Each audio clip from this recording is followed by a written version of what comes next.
In today's video, I'm going to be sharing with you guys how to capture and edit raw photography directly on your iPhone.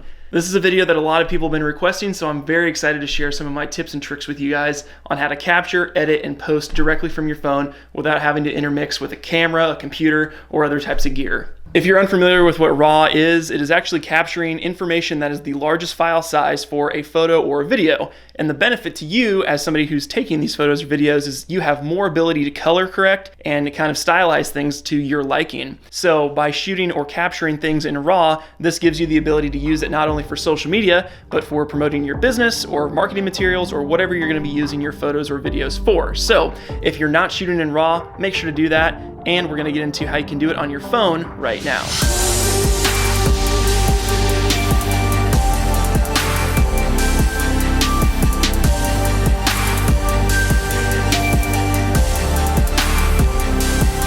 I just got back from vacation in Florida, and I've actually been using the tips I'm going to be sharing with you guys today while I was on my trip taking photos on my iPhone, because I did not want to bring all my bulky cameras and have all these things just like walking around in Florida. So rather than have these big bulky cameras around shooting everything in RAW, taking it back to my laptop and capturing things that way, I just picked up my iPhone and took everything directly on my iPhone. So I'm going to be sharing with you guys how I did that and how you can do that for yourself so you don't have to have big bulky cameras and a computer to accurately edit your photos and capture things in RAW. There are a couple different ways you can capture RAW footage directly on your phone. A couple of them are through paid apps, but the one that I'm going to be using in today's video is called Lightroom CC, which is a free download that you can get directly from Adobe. You don't have to have an Adobe Creative Cloud account. I do, but it is not required for you to download it. You don't have to pay anything. It is a free app, which is awesome. This was captured in RAW. It's a little bit more of a gray scale. It's not as vibrant of a color, but if you look in the details of the shadows and the highlights, you can still capture all the information there. Now, if you did the exact same type of function on just a JPEG image, it has a baked-in color profile, and the size of the file is much smaller. Meaning, when you try and manipulate those shadows and the highlights when you're editing a photo, it's going to make them all kind of muddy and gross, and it's going to make it look a lot less appealing to the eye.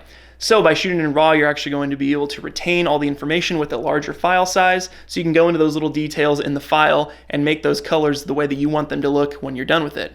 All you need for this is to go to the Apple Store or the Android Store and go to Lightroom Mobile CC. So if you found this logo, you found the right app. So I've been capturing photos directly in Lightroom for a couple months now. The reason being is that I like to have the raw photos so I can go in and manipulate things and make different edits and stylize my photos so I can try and see what looks good and what doesn't. So now looking through my library, as you can see, there are a ton of HDR photos here, and what HDR means is that when I click on it, it is a high dynamic range photo.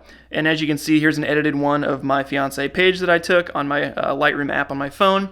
And if I just hold down on the app, look how blown out those highlights are. But since I captured it in Lightroom, I can just go in directly and drop the shadows down, the highlights, and stylize it to look exactly how I want it. And now look how badass she looks in this little doorway here.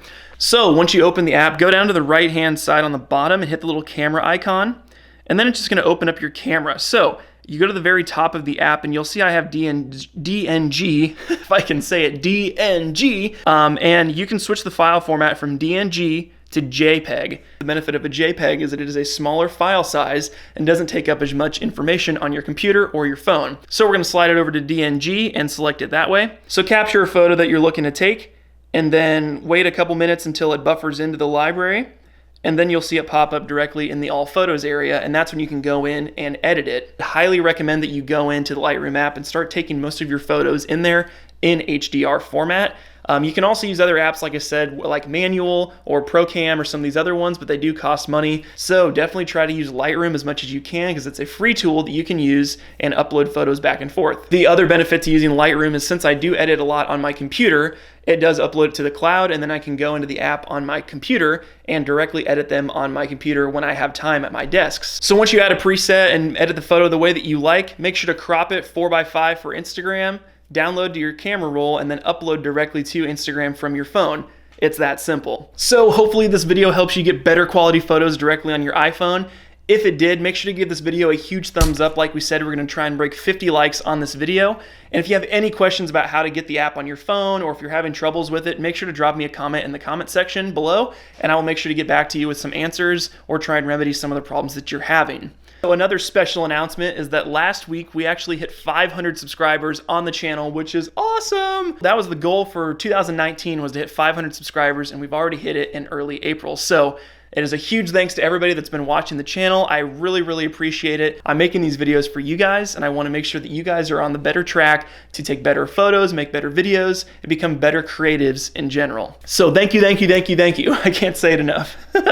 Make sure to go check out my other video about GoPro photography tips and tricks and ideas. It's a really trendy video right now. A lot of people have been checking it out, and I think it'd be really helpful for you if you're taking photos on your GoPro and you're trying to post them on social media. Okay, that about does it for me, guys. My name is Ryan Snod, it rhymes with odd, and I'll see you in next week's video. Peace!